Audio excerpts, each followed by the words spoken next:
Politique est un argument. Politique est pourquoi? Pourquoi? Ça finance.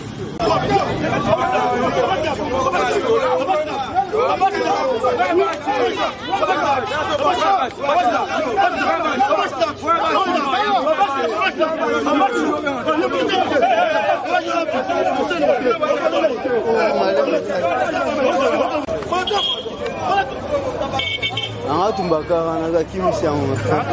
Akiba kimisi kara nanga tumba yango.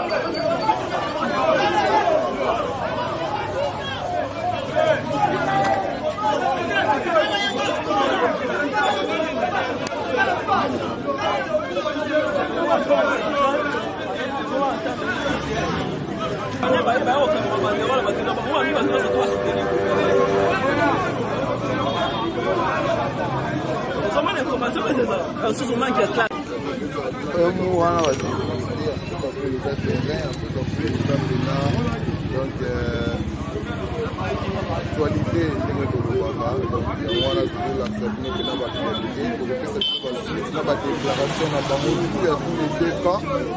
déclaration à tous les dépens, donc restez connectés, branchés, Hollanda, de la Bino, par la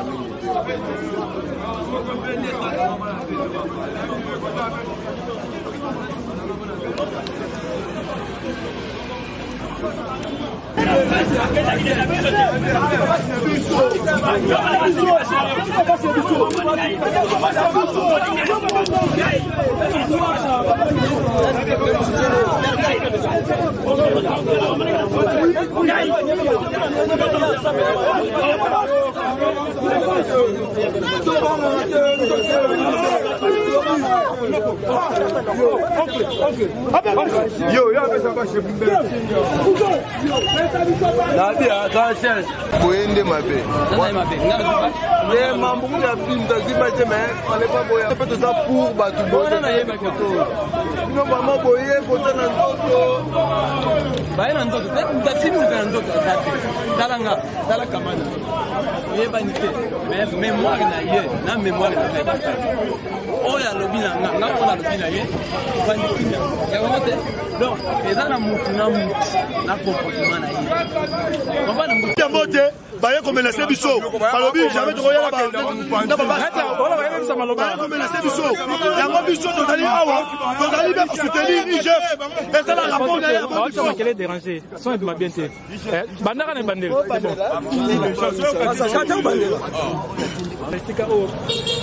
Président Silabiso ezali awa juste pour la koya ko soutenir IGF.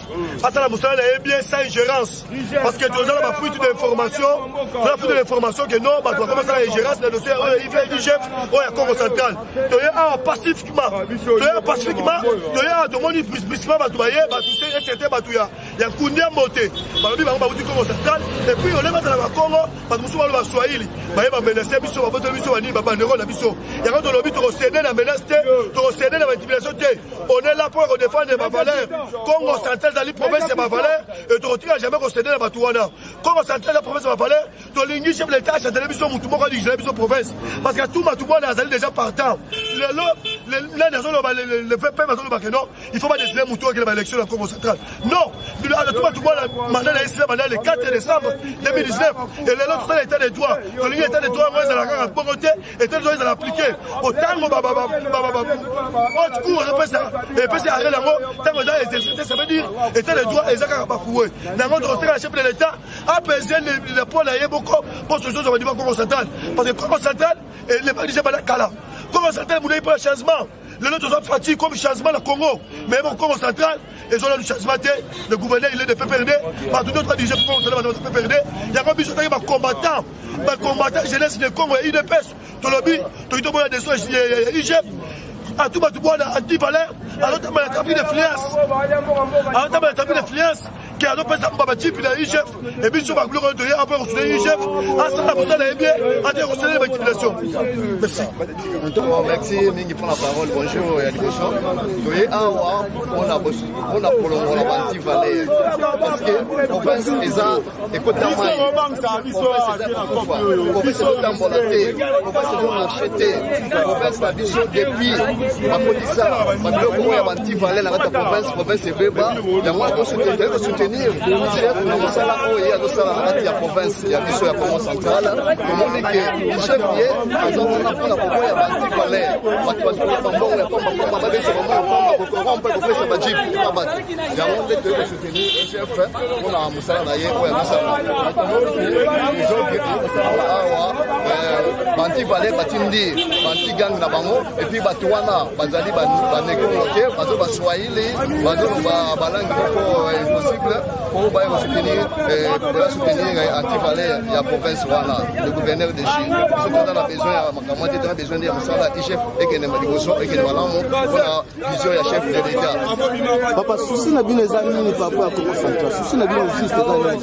Souci na biso ezali bachanger nano structure ya province babanda partir ya gouverneur bachanger comme ça moto asika aya adirige province po province te ezwa pema ezwa souffle ya sika ozo reproche na nini bon tozo reproche ye ma azotambusa province malamu te province utambado atika province emarche arso te province eza kaka par terre so totali tokei na badifo lokola bastade ti lelo stade emarche te lobi ke fale bapesa kaka 3 millions po stade emarche bapesa 3 millions te bazwa ba 6 millions na bango bazwa ba 9 millions na bango stade emarche te stade eza kaka ndenge wana eloko mozo marche te na province matade eza par terre eloko mozo eza marche te bagene bakomi bambeya kotambola pamba mosala kosala eza te na kati ya province wana besoin de province et évoluer. Merci. Bonjour. Nous sommes venus devant l'IGF parce que nous avons appris que le gouverneur Atouma Touwana a été convoqué au niveau de l'IGF. Vu la situation qui s'est passée au Congo central, l'IGF avait pris une décision de venir inspecter ce qui se passe au niveau des finances Congo central parce que nous ne pouvons pas dire qu'il y a eu détournement, mais nous sentons que ce n'est pas si clair. C'est comme ça, l'IGF est allé. Il y a eu 2 missions. La première mission, il y avait un rapport vraiment non fondé. Et c'est comme ça qu'on avait envoyé deuxième mission. Et sur base de deuxième mission, nous sommes arrivés à un niveau où l'IGF a convoqué. Donc nous, on est les Matadiens, nous sommes les Né-Congo vivant à Kinshasa. Après avoir appris cette nouvelle, nous sommes décidés de venir soutenir l'IGF parce que nous constatons que ça ne va pas dans notre propre province, que notre province mérite mieux. Vous savez tous qu'il y a eu un arrêt de la Cour qui faisait déjà d'office une déchéance pour Atouma Touwana. Mais jusque-là, nous le constatons qu'il est toujours gouverneur. Donc dans ce cas-là, vous constatez, les amis, nous sommes tous du Congo central, nous sommes venus soutenir l'IGF pour que l'IGF puisse finalement nous dire qu'est-ce qui ne va pas dans notre province et comment se passe la gestion dans notre province. Voilà la cause de notre arrivée ici. Qu'est-ce que vous reprochez Nous reprochons au gouverneur, actuellement nous ne savons pas dire qu'il y a mégestion. Les gens qui sont mieux placés de le dire, c'est l'IGF. C'est pour cela que nous sommes venus, parce que déjà l'IGF, le fait d'être là au Congo central, ça veut dire qu'ils ont senti quelque chose de mauvais. Donc nous attendons l'IGF et nous allons avoir ces rapports-là. Mais nous voulons qu'à tout prix que ces rapports-là soient vrais, parce qu'il y a eu déjà le premier rapport qui n'était pas vrai. Et cette fois-ci, c'est pour cela que nous venons en masse soutenir l'IGF, parce que nous voulons réellement un rapport définitif pour le Congo central. Mingi mebe sabe no matondo mingi toke awa na Gombe na commandement na ntola IGF donc sasa ya présence beto awa pour yakele mebe sa ko rapport ina IGF ka doit osala na Congo central concernant gouverneur abeto ya Congo central parce que bien moi déjà IGF me reconnaît dans la province moi aussi c'est que moi problème moi c'est que kuna sur c'est on doit mettre sur place donc ça to comprendre to saba yi nani résolution IGF ya kenini mais souci beto ke ya dit parce que mais c'est Atouma Touwana to même on a battu même pour ça là ba polo ya nkundi ya moté ba kaliko beto vanda na ba bash ba meba kaya ba nous sangu ba poilu moi c'est que nous sommes aussi pour le gouverneur donc on nous a menacé donc bino moi c'est que la image les gens on a passé le chef de l'étape là dans la messe Atouma Touwana il y a un problème là comme central IGF me rappelle sa résolution nani qui va mettre ça comme gouverneur dans la l'homme dans les jours qui viennent na bilou ngana kuisa ba messe avec le gouverneur il n'a qu'à valeur pétri, valeur Congo, il n'a qu'à rassembleur, il n'a qu'à démocrate, il n'a qu'à Zaba, il y a la possibilité de Kusangisa, Banania surtout à Congo central, sans que voir la divergence de l'esprit la cataracte, Lukaya, Obaflev. Donc, on a l'homme, le chef de l'État, Mfumu Yakizunga, la République démocratique du Congo, chef de l'État. S'il vous plaît, monsieur le président de la République, nous voulons un gouverneur au Congo central qui est un gouverneur rassembleur, qui a des valeurs Congo. Il n'y a qu'un démocrate, il n'y a qu'un savoir qu'on ça. On fait ça avec un endroit là, qui peut s'intégrer la prochaine élection, l'échéance prochaine, en 2023, il y a ça va voir la province. Oui, effectivement, nous sommes venus pour les problèmes de l'IGF. Voir et observer qu'est-ce qui va se passer. Parce que nous sommes vraiment les habitants du Congo central. Donc nous sommes le Congo centralien. Voilà, merci. Oui, entre ce qui arrive au Congo central, on a battu deux camps. Yo étant que doyen au Congo central, les Lobano est animé la situation au les lois à l'IGF. Merci. Je vais d'abord me présenter. Je suis ayant droit coutumier et foncier de la ville de Matadi. Donc je suis dans la famille de ayant droit et de chef coutumier. Donc, si vous avez peut-être l'habitude de suivre les émissions, vous allez comprendre que ce n'est pas pour la première fois que je vais passer dans la télé. Donc, j'ai l'habitude de passer à la télé pour essayer une fois de défendre les intérêts de ma province. Donc, ce qui se passe, pour moi, au Congo central, il n'y a aucun problème. Parce que le gouverneur travaille très bien. Et c'est un monsieur qui est en train de chercher comment améliorer la situation au Congo central. Mais voilà ce qui nous arrive. Il y a l'IGF qui était descendu à Matadi pour faire ses contrôles. Ça, c'est son travail. Mais quand il est en train de travailler, donc s'il a peut-être trouvé quelque chose, il doit se contacter au gouverneur pour avoir des éclaircissements sûrs. Parce que nous qui sommes habitants du Congo central, nous connaissons très bien que le Congo central, maintenant, au moment où je vous parle, le Congo central marche très bien. Voilà, je dis et je vous remercie.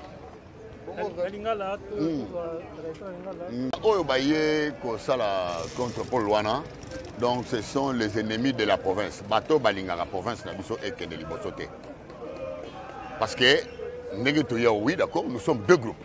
Groupe M. Abana Matadi, groupe M. Abana Kinshasa. Donc, ce monsieur est allé prendre les membres à IDPS. Alors c'est une casquette, il y a Bana Matadi. Mais ce ne sont pas le Bana Matadi. Le vrai Bana Matadi. Qu'est-ce qui va se passer à la fin de cette émission qu'on a dans IGF? Mais pour Nabiso, en tout cas, Matadi, il n'y a pas de problème. Peut-être que le Congo, au Baza, à Kinshasa, au Baluka, il y a toujours le Congo central problème. Le Congo central est temporaire. Le Congo central est temporaire, énorme, normal. Mais ce qu'on va faire à Kinshasa, soit disant le Congo, donc Bangonde, l'autre bandoto, Bango, l'autre bandoto. Voilà, je dis, je vous remercie.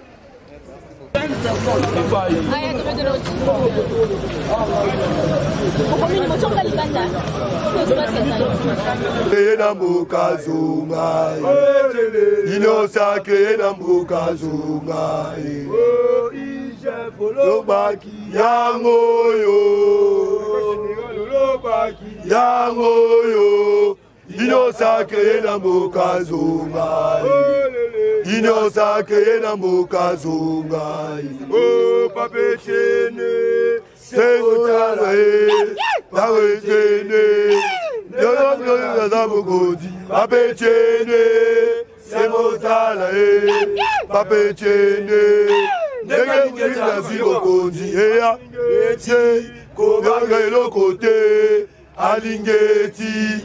Bana kitile okoti, alingeti, kobagero kote, alingeti, bana kitile okoti, eya, oe koya eya, oe koya eya, oe koya eya, oe koya eya, amusosole, fajaza beto. Amusosole, Aningeta Mwano, Amusosole, Fajaza beto. Nati parti na ngana chako la poche. Nalewa, asante neko. Nati parti na ngana chako la poche. Na minito na zali, IDPS soma bi IDPS Congo central, de Kasangula Mwanda. Azo mwana chako. Express tika kwa. Professor Beto. Sona iba gabo mbele na ile equipe. Pasueka. Professor Beto. Équateur, biso tango telemaki na marche Bazangu Lukala kipese matani okabola biso Congo centralité toyedi batwala makambo matezolo bazaka makambo biso bawoto kundi na kati ya IDPS to kundi chelo tayelo abengi ngai na kombo ya Lubaki Nzola Meso Raphaël Chakudi Bonas le fou de Fachi. Ne touchez pas mon Fachi, moi j'ai choisi Fachi. Nazali Nambre Wande Kasangula Mwanda Oyo IDPS ya kati ya Kaste Kasangula Mwanda soki boyoki Chakudi Bonas ezali ngai. Soko yoki penake o propagande banda o 2011 bato bakima mboka pe bazonga su mboka biso ba o ba Chakudi Bonas. Toye liboso ya chef mama journaliste toye wa poto yoki ndembela babengisi gouverneur ya Congo central aya ko se défendre awa na IGF to moni ngo pe mabete babengisi gouverneur akoya kona aya ko solola ezala ndengo wana to moni ngo mabete mais sikoyo biso ba ne Congo na yawa etake parti politique te na yawa etake ko défendre mboka na ngai ne Congo lettre K ndelo biso to komeli a mais ba ki se gouverneur na bino ya Congo central que gestion la promesse on les a bien té biloko mixo ba soki bazo kwa kize eza banti valeur boyebi liboso mbonge o ebeta maki ya liboso mbonga liboso ebeta maki balobi o gouverneur ba violé boyena boye gouverneur ayaka na Kinshasa wa batali ba dossier ngo papa ba dossier ngo zeka ba dossier monga ya pamba babite gouverneur zonga kene sala musala gouverneur azonga akesala musala mais tozomona toujours biso babane Congo babitumba ngo ezo côté se continuer dernièrement gouverneur ake Amérique akenaki pona kokuta na ba investisseur américain mais bapanzi esango epa bato lokola bamantezolwa oh gouverneur a tout akimi américain boyena boye gouverneur a parti Amérique atindeli biso babilili ninga zaina na ba investisseur pe baye to moni bango biso moko to accompagner bango jour yango ya ki danger to na mobiliser IDPS to telemi biso nyonso tout faut sentir pendant tous les partis politiques to telemaka pour koyamba gouverneur vous comprenez to ça na pour la violence babengisi gouverneur. Est-ce que tu ensuite il y a voyage en Amérique retombé dans la province des années. Voyage na ye to mona ki pe ba investir nde bayaki. Oyebi on a nos compagnies na Hyundai ya montage. Bako tcha on a territoire Songololo. Soki na ya ka plein mbele bomoni na bilili na ba photo mbele bomoni. Ya Hyundai wana. Bako tcha on a na territoire Songololo. To sala ki place wana. Ba américain o ba yaki wana. Ba yebe pona nini ko sala banzela par exemple ba axe na biso nyonso banzela eza ko beba ko combattre na cimetière ya mausolée ya président Kasavubu de faire président Kasavubu tina singini nzela eza ko beba kutunga na tambola na nzela na tin tokene na secrétaire général na biso ya IDPS Augustin Kabuya to komane tina singini na tournoi na ya Congo central nzela wana eza ko beba gouverneur akotisi batu ba investisseur batala nzela wana pona ba bongisa yango tozana nzela mususu oyo kotaka kimvula nzela mabe sendi kutu ezala kutu ke ba matériel ba kitsaone na hélicoptère gouverneur akosi ba investisseur tina ba ba axe wana nyonso ponini ba nzela nyonso wana esalama stade na biso nano oya matadi otolela katango nyonso evandaka na gouvernement oyo eleka wana stade wana deja na minute oyo nyonso ba temi ponini misala esalama toze ba te ba kise gouverneur nani eza toujours po ye alongwa na kana bango gouverneur asaka na kati ya parti ya PPRD soutien alongwa na kana bango toleba kuluki longwa na ka wana eza kana yo te abisi biso na postulaki indépendant na fonction ya gouverneur na postulaka indépendant alors nasaka na ka wana te batelemela ye tina bashadari banani bane batemela ye mais biso na ba parti nyonso na y compris biso IDPS mbanza ngumu nga nasala mobilisation na mbanza ngumu mpona gouverneur toboyi changer biso gouverneur na sens que tokozonga lisusu nsima totikali sikoyo na combien d'années tozokonte net sikoyo net ba 800 jours ou bien 800 soki combien de jours etikali toboyi balongola biso gouverneur bakozongisa biso nsima biso bande kongo toboyi mpo ndenge toboyi soki tolobi tozonga na Congo central tokopénaliser de Kasangulu Mwanda pour tout tokopénaliser eza makambo parti politique te mais eza makambo ya biso bane Congo. Ok, merci beaucoup. Vous mettez l'outil là. Mais banque beta bakisa no a tout fo wisi di gouverneur bankenge. Or que mukuiza kena keza sasi la mambu. Do azoya pona ko limbola ndenge ba dépense salaki awa, salaki boye awa nasalaki boye mais nazokamwa eza likambo ya Congo central ndenge nini mutu aza mutu ne Congo te azokota makambo ya Congo central biso bakongo toza civilisé mukongo aza mutu ya désordre te mukongo aza mutu ya dialogue quel que soit problème eza makasi ndenge nini kutimba koko batikela biso richesse ka yango wana bokovanda na sanze te mwa nsambe bimakazu bosololi likambu esili soki boye kaka mukolo nini mukongo akozwa poste ta premier ministre na bafutilité oyo ekosimba kaka te mukongo akomi mutu nzinunu motema mabe alo tika bakonzi bazokamba biso kibokonzi utaka epa nzambe président de la république aza wana kibokonzi ne eyaki par hasard te eza mokano ya nzambe il faut qu'on respecte ye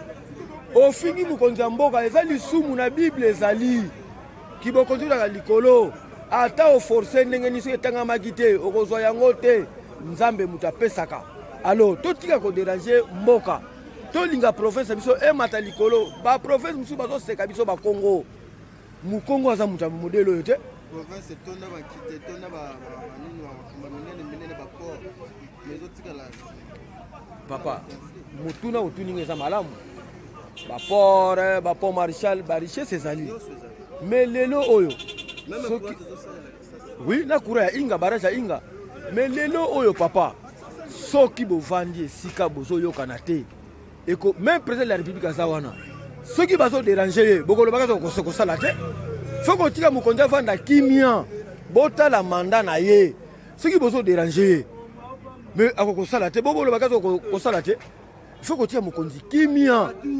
botiki manda na ye soki makambo ezali bakobongisaka bango moko bakonzi politique toza bapetit politicien eza échelon par échelon totala makambo parti politique te totala makambo intérêt ya province zowela nde intérêt ya province na biso zo na tiraillement te okuna balobi bokuna balobi te tozosenga na bakonzi oyo ya nekongo oyo badirigeaka nekongo bavanda esika moko batala likambo ya Congo central batika bafidélité tala mande ezosilaka bo province ezokendeka na ya kobeba parce que boyokani eza te na 5 ans eloko na 5 ans bakonzi ya nekongo oyo bavie oyo badirigeaka nekongo bameka kovanda esika moko kinzonzi oyo batikela biso dialogue badialogue nano batala province batika batiraillement kiti ya mokonzi ya province aka kiti moko bokowela combien de personnes c'est la tour na yo so ekoki ekovanda na bana soki endo na papa merci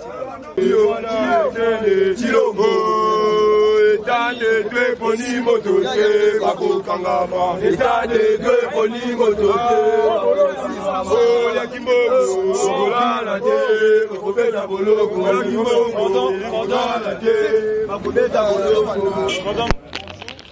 Bonjour chers camarades.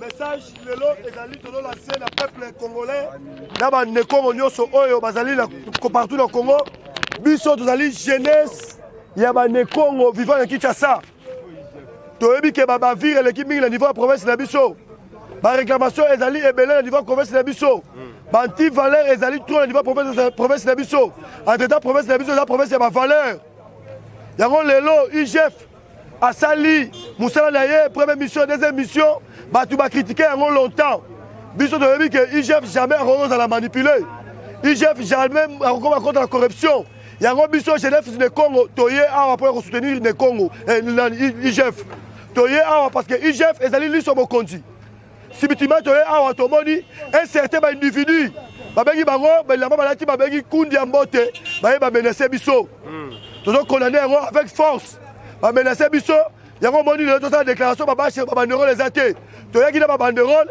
bandeko baye na Swahili. J'ai constaté que la sécurité dans le niveau Congo central ezali bato ba du jeu province ba sala yango parce que toya pacifiquement koya a soutenir IGF pacifiquement mais toza menacer na ba individu on va soutenir ba anti valeur on va diriger province yango to lobby awa to céder la menace te to beta Kabila na mboka o atika pouvoir c'est nous jeunesse to boudeki pour le changement au Congo et Congo central boudeki pour le changement le lot de changement tant que fati na Congo mais bon Congo central zona changement te yango biso ba ne Congo tozali ko bunda tozali déterminé et engagé qu'on renverser bantu valeur ba gérer province on est contacté la province des insécurité ezali na ba homme fort bazo appelle ba chantage ko ba famille chef de l'État soutenir bango biso toyebi maman Denise ko soutenir bantu valeur te et IDPS parti ba valeur jamais continuer à soutenir bantu valeur on va diriger province d'accord to lobby to céder la menace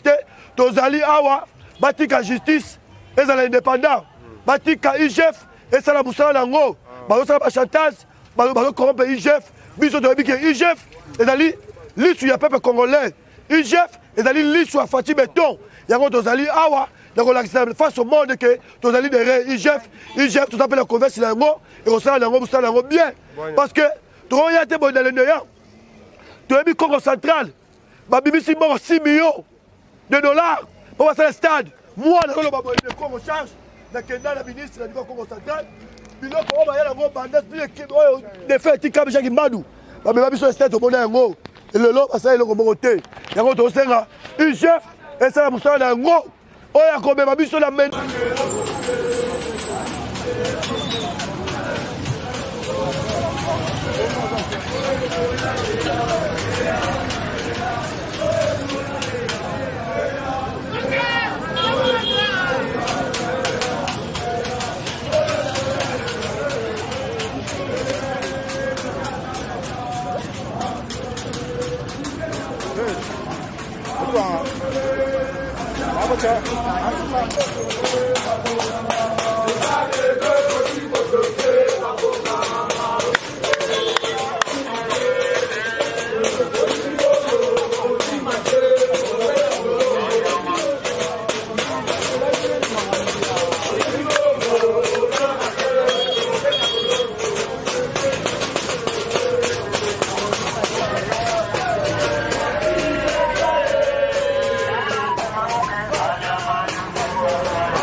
Oyibi mongo okokima te okobeta boloko oyibi mongo okokima te okobeta boloko okolala te okolala te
On a besoin d'Ali, rapport à IGF, Même Mango T, ça j'ai resté le rapport IGF.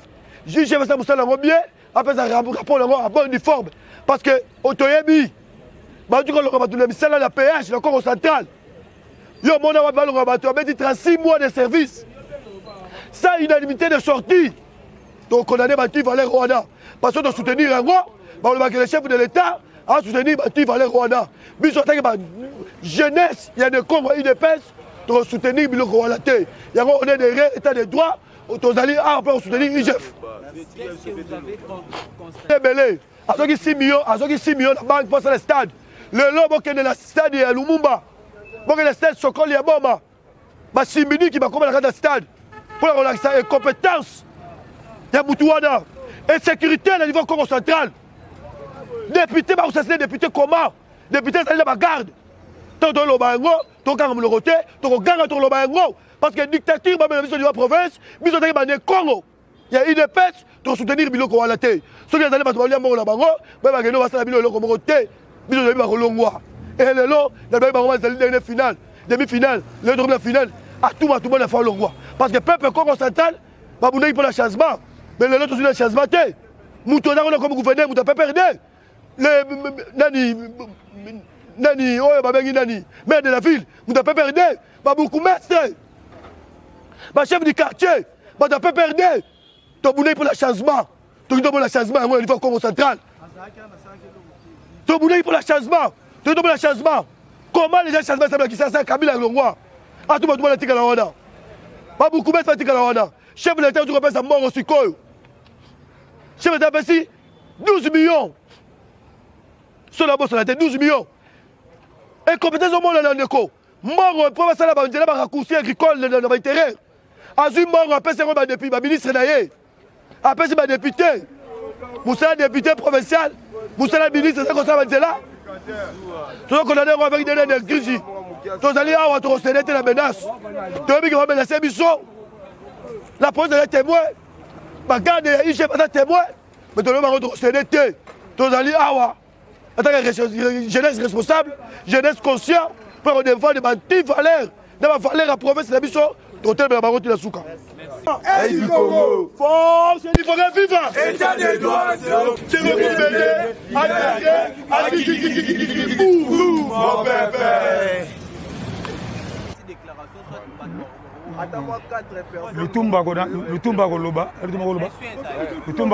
D'abord, Papi Lévy, coordinateur GECODEG, les jeunes conscients pour le développement du Congo central.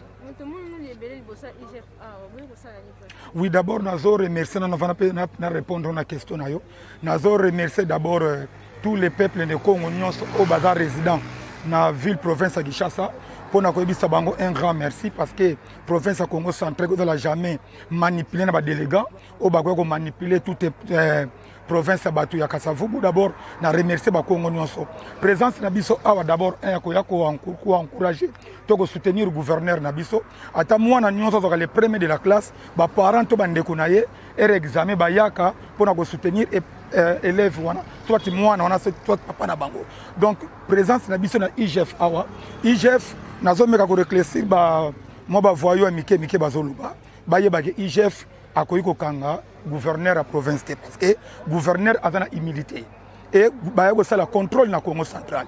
Tant que ça le contrôle na Congo central, bazui document batindeli gouverneur a se justifié et gouverneur a répondu qui bango par correspondance et après IGF a invité gouverneur à province a se présenter awa pour ba ko tuna na mituna oyo IGF yazanango vis-à-vis ya gouverneur ya province à Congo central et biso ba jeune ya Congo central non ke ba ne Congo oyo bazalaka na Kinshasa awa biso toza ba Congo oyo tovanda na kati ya fief tozaba leader ya Congo central ba o ba vanda na kati ya Matadi ba Boma ba Kisongololo ba Kisantu biso nde toye na Kinshasa awa pona ko soutenir le gouverneur de Congo central et d'abord nazo regretter ce qui lelo oyo bande ko na biso ya IDPS parce que IDPS est parti na biso nyonso biso toza na kati ya union sacrée pour soutenir vision chef de l'État.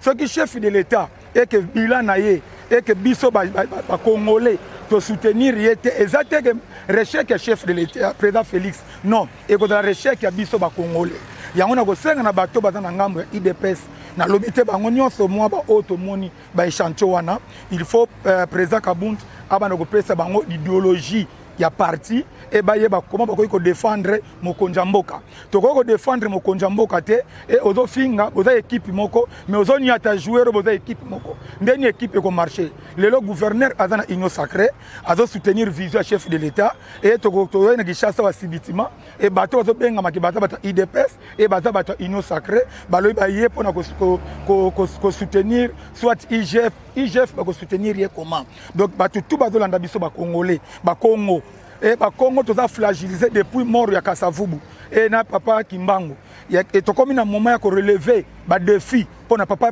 prophète Simon Kimbangu et papa Kasavubu tous les valeurs ne Congo eza neutralisé par rapport à ba commissionnaire ba politicien kinois yango to senga na jeunesse Congo centrale ba jeune baza ba responsable ba OT baza ba kuluna ba jeune baza ba responsable tozo lancer appel na ba onions bazana Kinshasa awa ba yeba ke province na biso eza décollé province eza qui bloqué na FCC bolanda ki lorsque FCC ba retirer confiance et pas gouverneur na biso Congo central premier ministre FCC ministre grand travaux FCC ministre finance FCC musala nini go salima na Congo central et yango tozo remercier président Félix na visa union sacrée lelo union sacrée na Congo central soki muntu alobi ke misala total salima na Congo centralité faut botala mutu na ye peut-être comme na problème mutu oyo batu bazo yebate na niveau mbanjangungu gouverneur atu matubona azo réaliser 2 km et demi banzela a réhabiliter voirie urbain ya mbanjangungu toye na Matadi azo sala nzela oyo bandi kiamvuti kambanana asali nzela banda kokati bwima et azo financer mairie ya biso ya Matadi pour on réhabiliter mairie na voirie urbain ya ville ya Matadi et soki toye na niveau Songololo awa bazo na niveau ya Kisantu gouverneur atu azo tonga stade Lumumba et azo tonga plus de 570 km ya banzela et nazo mituna ce qui gouverneur a tout matubwa nazo sala te sur le plan éducation a fouteli ba jeunes étudiants ba o bazana université na Kinshasa awa bazangi misolo ko futa ba frais académique et province azoki bango na prise en charge voir na ISC na biso Matadi et gouverneur sur le plan éducation sur le plan santé batu ba yeba ke gouverneur pona ko protéger makambo etali coronavirus e frappa ki biso to a réhabiliter ki pavillon militaire à Ginkanda. Et lelo oyo bazotonga morgue moderne pour la province na biso ya Congo central, précisément na ville ya Matadi. Yango nazo mituna soit disant ba Congo o bazana Kinshasa awa, baza résident na Kinshasa awa. Ba yebisa biso gouverneur nini bango bakondima. Lelo oyo na mandat ya président Joseph Kabila. Peut-être ba Congo balinga ki ba bénéficier mais nini boma ki biso oyo ko funda Kingandi province moye kende liboso ezati le dosi président Fachi na mwata muke au président Fachi asali to bénéficier nzela lufu oyo ezalaki inachevé en vie to bénéficier nzela mwanda et lelo oyo président Fachi osala nzela ya chim nzela na biso oyo ya Nkamba et ça n'a pas fort au président Félix Antoine Tshisekedi et Kalamingite bazo lancé pour un non profond mais les lois qui divisent et côté nabiso président Félix akoyo ke la nani yango nazo senga na bakolo o bazana Congo ba le né nabiso ya Congo central est-ce que comment boko permettre ba individu ba o bazana réputation ata mukete na Congo ni na province ya Congo central baba na ko ba parole na kombo ba Congo non peuple mukongo za peuple mungo ya paix peuple mukongo za peuple ya dialogue et ba valeur wana yango za pas gouverneur atu matubwana anako kamwa soki ba brigand ba fumier de chambre ba fois sala nini et nazo regretter soi-disant leader soki président soki financier jeunesse IDPS azolo ba kaza mukongo et que gouverneur atu matubwana azoko kotonga stade te mais non stade Lumumba za détruit pas na pas gouverneur atu matubwana babanda kotonga stade wana elongo na fait gouverneur Mbadu Situ akutaki baniongo na province parce que à l'époque Congo central bano vivre une injustice moko incroyable pour gouverneur à ça, il faut un montage financier. Au nom de la loi, la continuité de l'État, il faut gouverneur à Toumatubouana, à Fouta Banyongo. Voir tout ça qui a un problème dans le groupe Sosimex, Bafunda qui province, Namituka, Pambachi, Erazalaki gouverneur, après ça qui est ministre naé. Et Ezalaki 1 531 000 $. Mouta Fouta de gouverneur à tout. Comment un investisseur comme il préfère au Congo central parce que mon politique a bon climat d'affaires il y a les canakele stade Lumumba tozala qui na financement 9 millions te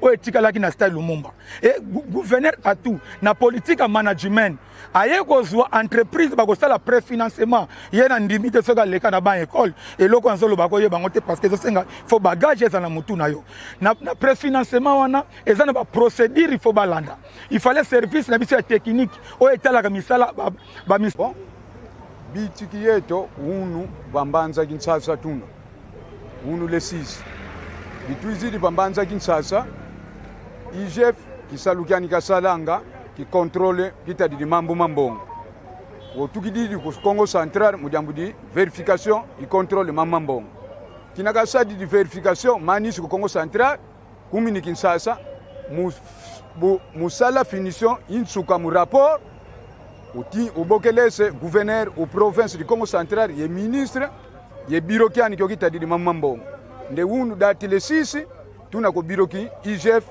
ko prince au commandement alors betu tupopanga eyo betu ba Congo Nkongo kamwesanga vatadianiko provinsani nsoniko bambuta yavo vena kavalueleko mwetu pakuluela menga nkatu epe landa kasa kufungu di bandoki wanu kwa kwako kana vo mukanda babidi tuna me mutu ndo dirijanga kanda mutu mosikaka idi navo landa kasa tata excellence Toumatubouana kakala kaka koponga tu bosi sinza bie bosi tadi wakiokyo fulu mais okina vontangwani beto bakulu tukungikama mkusoutenir mudiambu nsi yetu yikongo ye province yetu di Congo central dienda kuntuwala ça fait vous nkongo unina vous widu nkongo unina kamutu mosikondo zolele diakidani dinsusu dilozo kwa bantoto dipasuka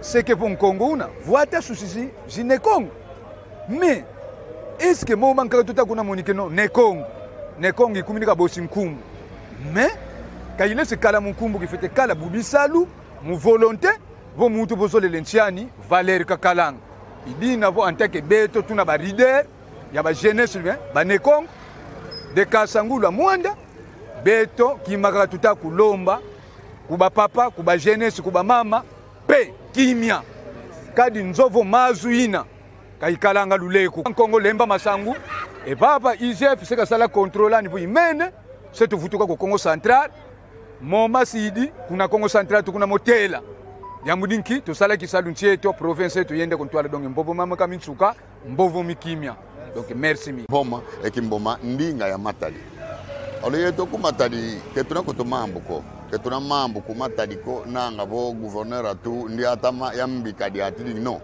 munzila kena e Congo dia dio decide nke mambo mabyokele muna atu mama mabyoka una ukambili nkundi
On va plus se laisser faire, nous sommes tous dans le même bateau. On va se battre. S'il faudrait que la province puisse être annulée, puisse être anéantie, on va être là pour que la province soit anéantie. On en a marre de ce comportement, c'est tellement irrationnel. La province a assez plairé, on a assez plairé, on ne veut plus plairer. On a retrouvé le sourire, on va protéger, on va préserver ce sourire-là. S'il faudrait que la province puisse être nulle, il faudra qu'on anéantisse cette province-là. Mais sinon, on ne va plus se laisser faire. On ne va plus se laisser faire. On ne va plus se laisser faire. Il a été élu démocratiquement. C'est le gouverneur du Congo central. Et nous ne voulons plus un autre gouverneur pour qu'on puisse commencer le Congo central. Et qu'on s'imbatte. Il n'y a pas de problème. N'importe quoi. Il est là pendant 10 ans.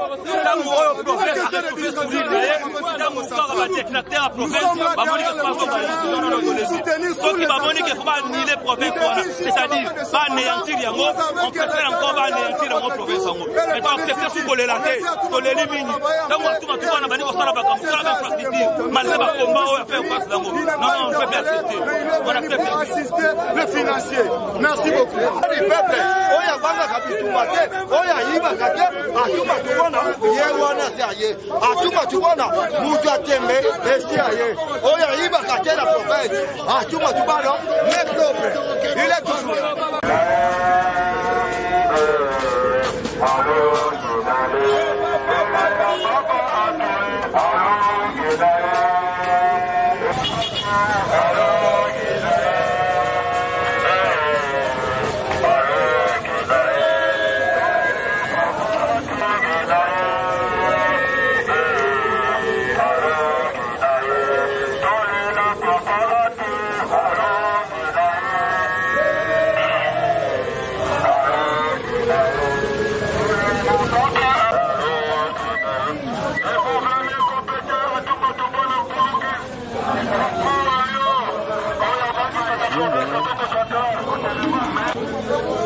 Laïs,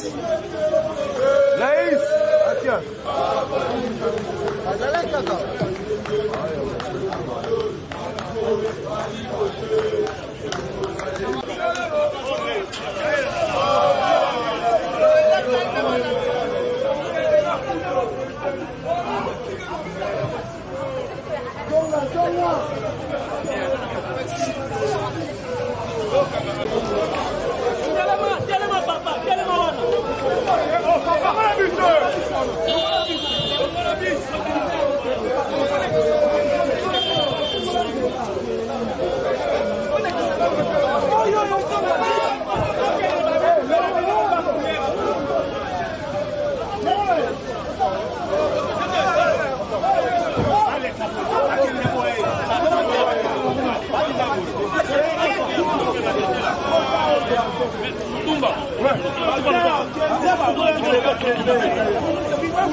Maître, vous pouvez la gouverner ma table déjà qui est beau l'anda ça ma table. Vous pardon ma table.